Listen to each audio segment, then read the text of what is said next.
सर्वान्तरात्मने श्रीमद्वेङ्कटेशाय परस्मै ब्रह्मणे पूर्णकामाय प्रयुञ्जे प्रणतत्वाय वेङ्कटेशाय नीराञ्जननिवासाय नित्याय परमात्मने समर्पयामि।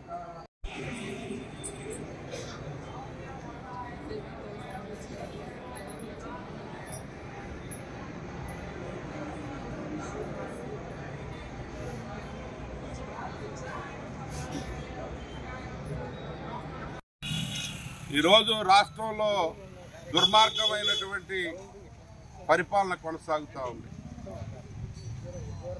సాక్షాత్తు కలియుగ దైవం శ్రీ వెంకటేశ్వర స్వామి ప్రసాదాన్ని అడ్డం పెట్టుకొని అదేదో కల్తీ జరిగిందని, దానికి ఒక కల్తీ అంటే యానిమల్ ఫ్యాట్ యాడ్ అయిందని నెయ్యిలో, అదేవిధంగా వనస్పతి లేకుంటే ఫిష్ ఆయిల్ ఇలాంటివన్నీ కూడా లడ్డూలు కలిసాయని వీళ్ళు ఎన్డీడీబీ ల్యాబొరేటరీ నుంచి వచ్చిందని చెప్పి ఒక రిపోర్టు చదువుతూ ఉన్నారు. తెలుగుదేశం పార్టీ ఆఫీసు తిరుమల తిరుపతి దేవస్థానం కాదు. వెల్లడి చేయాల్సింది ఈవో తిరుమల తిరుపతి దేవస్థానం, అక్కడ ఉన్నటువంటి పాలక మండలి, అక్కడ ఉన్నటువంటి వారు ప్రధాన అర్చకులు, వాళ్ళంతా కూడా మాట్లాడాల్సిన అంశాలని ఒక లేమెన్గా ఒక అఫీషియల్ స్పోక్స్ పర్సన్కి, తెలుగుదేశం పార్టీ స్పోక్స్ పర్సన్కి ఒక ఫేక్ ఇదిచ్చి ఒక ఆ రిపోర్ట్లో కూడా ఏముంది, పశువులకి సరైన దానా కానీ మేత కానీ వాటికి కావాల్సిన ఒక ఏదైతే సమృద్ధిగా వాటికి కావాల్సినటువంటి పోషక పదార్థాలని అందిస్తే దానిలో ఫ్యాట్ శాతం కానీ మిగతా అన్నీ కూడా వస్తాయని చెప్పి చెప్తా ఉన్నారు. అది డౌట్ఫుల్గా వ్యక్తం చేసినటువంటి అంశం. అది వీళ్ళు సాక్షాత్తు శ్రీ వెంకటేశ్వర స్వామిని రాజకీయాలకి వాడుకోవాలని ఆయన లడ్డూ ప్రసాదాలని మహాప్రసాదంగా ప్రపంచం మొత్తం హిందువులకి ఆరాధ్య దైవమైనట్టు కలిగి వైకుంఠంలో వెల్లడి చేయాల్సిన ఏదైనా తప్పులుంటే వెల్లడి చేయాల్సినటువంటి అంశం. అదైనా కూడా అది రిపోర్ట్ కూడా సీక్రెట్గా ఉంచేది.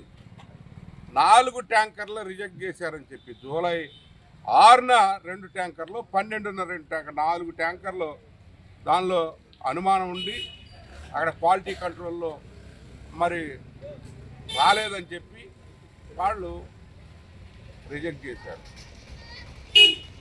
చంద్రబాబు నాయుడు గారి పాలనలో కూడా 15 ట్యాంకర్లు రిజెక్ట్ చేశారు. అదే కాదు 14 ట్యాంకర్లు జగన్మోహన్ రెడ్డి గారి హయాంలో రిజెక్ట్ చేశారు. ఇది రెగ్యులర్ ప్రాసెస్. ప్రతి 6 నెలలకు ఒకసారి దీనికి ప్రపంచవ్యాప్తంగా టెండర్లు పిలుస్తారు, భారతదేశంలో టెండర్లు పిలుస్తారు. ఇది ప్రతిసారి కూడా మైసూర్లో ఉన్నటువంటి ఆ ల్యాబొరేటరీకి పంపిస్తారు. ఈసారి గుజరాత్లో ఉన్న ల్యాబొరేటరీకి పంపించారు. ఈ విచిత్రమైనటువంటి పరిస్థితులు జరుగుతూ ఉన్నాయి. అదునుగాక జగన్మోహన్ రెడ్డి గారిని వారి నాన్నగారు 5 సంవత్సరాలు ముఖ్యమంత్రిగా చేసి వారు పట్టు వస్త్రాలు బ్రహ్మోత్సవాల్లో తీసుకెళ్లి స్వామివారికి సమర్పించినటువంటి అంశం మనం కనపడతాం. అదేవిధంగా జగన్మోహన్ రెడ్డి గారు 5 సంవత్సరాలు పట్టు వస్త్రాలు తీసుకెళ్లి సమర్పించిన శ్రీవారికి ఆయన భక్తి విశ్వాసాలు చాటు ఆయన చెప్పాడు, నేను అన్ని మతాలని అన్ని సాంప్రదాయాలను గౌరవిస్తాను. This is secular state. Secular రాజ్యం, అన్ని మతాల్ని మనం గౌరవిస్తాం. మత సామరస్యం, సురూప వాతావరణం, ఒకరు మరి దేవుళ్ళని అందరినీ కూడా సమభావంతో, ఏదైనా ముస్లిం సాంప్రదాయమైన, క్రైస్తవ సాంప్రదాయమైన, అదేవిధంగా హిందూ, జైన్, బౌద్ధ మతం అన్నింటినీ కూడా గౌరవించేటటువంటి సెక్యులర్ దేశం. ఈ సెక్యులర్ దేశంలో ఏయో పిచ్చి నిబంధనలంట, డిక్లరేషన్లు అంట, 2 సార్లు దేవుణ్ణి దర్శించుకున్న తండ్రి కొడుకులు ఇలా మళ్ళీ ఇంకా డిక్లరేషన్ అంట. ఏమిటి నిబంధనలు? దేవుడికి డిక్లరేషన్, ఆత్మకి సంబంధించినటువంటి అంశం దేవుడు, ఆత్మకి సంబంధించినటువంటి అంశం దేవుడు. ఆ ఆత్మను నువ్వు ఏమైనా పరిశీలన చేస్తున్నావా? ఏమిటి పిచ్చి ప్రేలాపనలు? అపవిత్రం అయిపోయిందంట, మీరేగా రిజెక్ట్ చేసింది మీ ప్రభుత్వంలోనే. అయినా ఈ హిందూ పత్రిక ఎడిటోరియల్లో పేర్కొంది, 2 మాసాలు మీరు ఎందుకు వెయిట్ చేశారు? అదుగాకోకుండా మీరు ఎందుకని దీన్ని ఇంత ఎక్స్పోజ్ చేసి వ్యవహారం చేసి, అది కనీసం అంటే నేషనల్ న్యూట్రిషన్ రీసెర్చ్ ల్యాబ్ ఉంది, అది హయ్యెస్ట్ రీసెర్చ్ ల్యాబ్, దానికి ఎందుకు పంపలేదు? మీరే సైంటిస్ట్లా డిక్లేర్ చేసేస్తారా? ఏది నీకు తెలుసుకుండా దేవుణ్ణి అపవిత్రం అయిపోయిందని చెప్పి ఒక కలియుగ వైకుంఠ దేవుడు, కలియుగ దేవుడు మరి వెంకటేశ్వర స్వామిని వారిని రాజకీయాలకు వాడుకోవటం అనేది చాలా తప్పు విషయం. ఇది క్షమించరాని నేరం. మేమంతా పూజలు చేశాం. జగన్మోహన్ రెడ్డి గారు ఆయన నిగ్గు తేల్చి మొత్తం కూడా చెప్పారు.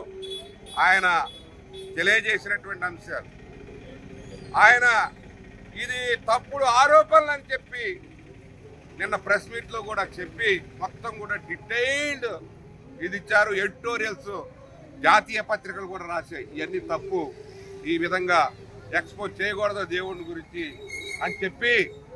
ఒకవేళ ఏదన్నా ఉంటే ఆ సంబంధిత అధికారుల్ని, ఆ సంబంధిత కంపెనీలని సప్లై చేయని కంపెనీలు శిక్షించాలి తప్ప ముఖ్యమంత్రికి ఏం సంబంధం అంటే అక్కడ ఒక బోర్డు ఉంది, తిరుమల తిరుపతి దేవస్థానం బోర్డు.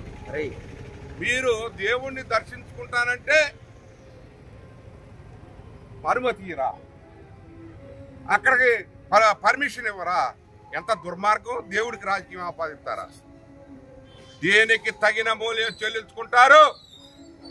దేవుణ్ణి రాజకీయం చేసేటటువంటి మీలాంటి స్వార్థపర రాజకీయ నాయకులకి ఆంధ్రప్రదేశ్లో ఉన్న ప్రజానీకం మొత్తం కూడా గమనిస్తా ఉన్నారు. రేపు మీకు పుట్టగతులుండవు, దేవుడి మీద రాజకీయం చేస్తున్నారు. ఇది తప్పు. మీకు ఒక్కడికే కాదు, అందరికీ దేవుడే, అందరికీ, అన్ని మతాలు సాంప్రదాయాల్ని. ఇది సెక్యులర్ స్టేట్. భారత రాజ్యాంగంలో మనం పేర్కొన్నాం, ప్రియాంబుల్లో పేర్కొన్నాం, కావాలంటే చదువుకోండి. ఇప్పుడు నేను బీజేపీ వాళ్ళకి తెలియజేస్తా ఉన్నా, మీకు ఒక్కడికే దేవుడు కదయా. ఇప్పుడు మీరు ఆ రోజు 1000 కాళ్ళ మండపం కూలగొట్టాడు చంద్రబాబు అని ఎంత గొడవ చేశారు బీజేపీ నాయకులారా? అదేవిధంగా 30 గుళ్ళు గజవాళ్ళు కూలగొట్టారని ఎన్ని గొడవలు చేశారు మీరు? ఇవాళ ప్రియమైపోయిన మీకు కూటమి అంటే అధికారమేనా మీ పరమావధి? రాజకీయాలు చేయటమా? మీరే పరిస్థితులు ఆంధ్రప్రదేశ్లో బీజేపీకి పుట్టగదులు ఉండవు. ఎట్లా గెలిచారో ఏంటో ప్రజలు కూడా ఆలోచిస్తున్నారు. ఇవన్నీ కూడా ఏదైతే ఫ్యాబ్రికేటెడ్ విషయాలు, రాజకీయాలు దేవుడికి జోడిస్తే తగిన మూల్యం ఆ దేవుడే మీకు సరైనటువంటి బుద్ధి చెప్తాడని చెప్పి నేను తెలియజేసుకుంటా ఉన్నాను. కల్చర్లు, కులాలు, వీటన్నిటిని కూడా ఆపాదిస్తే రాజకీయాలు చేస్తూ ఉన్నారు. ఇది మంచి పద్ధతి కాదు. డాక్టర్ బాబాసాహెబ్ అంబేద్కర్ రాజ్యాంగం అన్ని మతాలకి సమానమైనటువంటి గౌరవం ఇచ్చింది. అన్ని మత సాంప్రదాయాలను ప్రతి ఒక్కరు గౌరవిస్తూ ఉన్నారు. ఇది సెక్యులర్ స్టేట్ లో మీ ఇష్టం వచ్చినట్టు ఛాందసవాదులు, సంఘ్ పరివార్, బజరంగ దళ్, విశ్వ హిందూ పరిషత్, హిందూ వాహిని అంట, ఇంకొకటి ఏదో అంట, ఇవన్నీ పుట్టుకొచ్చినాయి. ఎక్కడి నుంచి వచ్చారా మీరు? అంటే మీకు ఒక్కడికే దేవుడా వెంకటేశ్వర స్వామి? ఎవరికి దేవుడు కాదా? ఇది చాలా తప్పు. మీకు ఆత్మ పరిశీలన చేసుకోండి. దేవుడు డిస్క్రిమినేషన్ చేయడు. ఆయన్ని భక్తితో పూజించే అందరికి కూడా ఆయన సమానమైనటువంటి ఆయన గౌరవం ఇస్తారు. ఆయన భక్తులను రక్షించుకుంటాడు. అది ఏ పిచ్చి మాటలండి, మతాన్ని అడ్డం పెట్టుకోవడం ఏంటి మా రాజకీయాలకి? ఇది తప్పు. ఇప్పటికైనా ఆత్మ పరీక్ష చేసుకోండి, పిచ్చివాగుడు ఖర్చు పెట్టండి, మత విశ్వాసాల్ని దెబ్బ తీయొద్దండి. ఆ యొక్క వెంకటేశ్వర స్వామిని ఇప్పటికైనా క్షమాపణ కోరుకొని మీరు మంచి దయా నిన్ను అలిపిరిలో ఆ క్లేమోర్ మైన్స్ ఇది బతికించాడు. ఆయన ప్రసాదానికి ఇప్పుడు ఆపాదిస్తున్నాడు. నీకు అడ్మినిస్ట్రేషన్ నీకు అప్పచెప్పారు, మంచి బోర్డు చేయి, అక్కడేం తప్పులు జరగకుండా చెయ్యి. ఎప్పుడో జరిగిందంట. ఇప్పుడు 2 నెలలు ఏం చేసావు నువ్వు? జాతీయ పత్రికలే కాదు, మీడియా మొత్తం కూడా కోడైకి వస్తుంది. రేపు కోర్టులో దిగ్గుదేలుద్ది. హైయెస్ట్ న్యాయస్థానం మరి ఏదైతే సుప్రీంకోర్టు ఉందో దానిలో కూడా దిగ్గుదేలుద్ది. అయినా మీరు జాతీయంగా అథెంటిక్ ల్యాబొరేటరీకి పంపుకోకుండా ఇంతలోకి మీరే డిక్లేర్ చేసేస్తారా? ఎంతమంది మత విశ్వాసాలు దెబ్బతినాయో వీటన్నిటినీ కూడా మరి ఆ దేవుడు ఆత్మస్థైర్యాన్ని ఇవ్వాలి. ఎవరైతే పాపం చేస్తున్నారో వారిని శిక్షించాలి. దుష్ట శిక్షణ జరగాలి.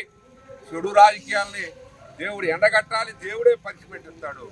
మీరు అనుకుంటున్నారు ఆ కలియుగ దైవమైన వెంకటేశ్వర స్వామి మీకు తప్పకుండా పనిష్మెంట్ ఇస్తారు. మీరు చెప్పుకుంటారు మేమే భక్తులు అని. దేవుడు భక్తులు కాదని. తప్పు.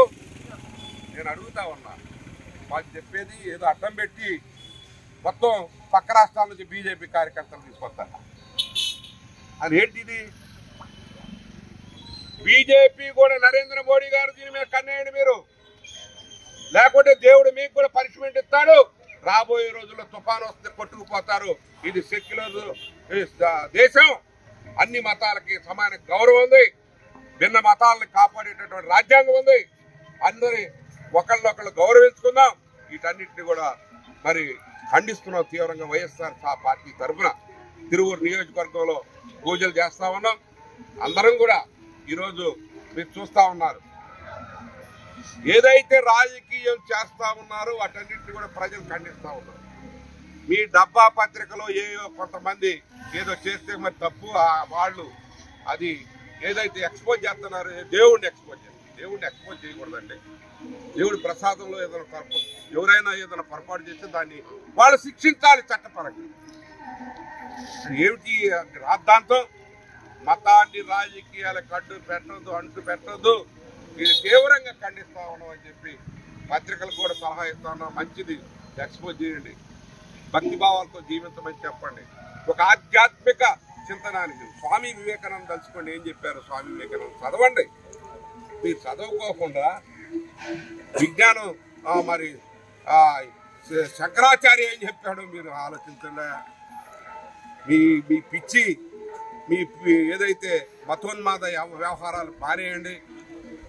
పెద్దలు చాలామంది ఈ దేశంలో పుట్టి పెరిగి ఈ యొక్క వేదాలని అవపోసన పెట్టినటువంటి వాళ్ళు ఏం చెప్పారో మీరు తెలుసుకొని ప్రవర్తించమని చెప్పి చంద్రబాబు నాయుడు గారికి తెలియజేస్తున్నారు. కావాలంటే ఒక వేద పండితులు కూర్చోబెట్టుకొని ఆయన దాన్ని తెలుసుకోవాలని చెప్పి తెలియజేస్తున్నారు.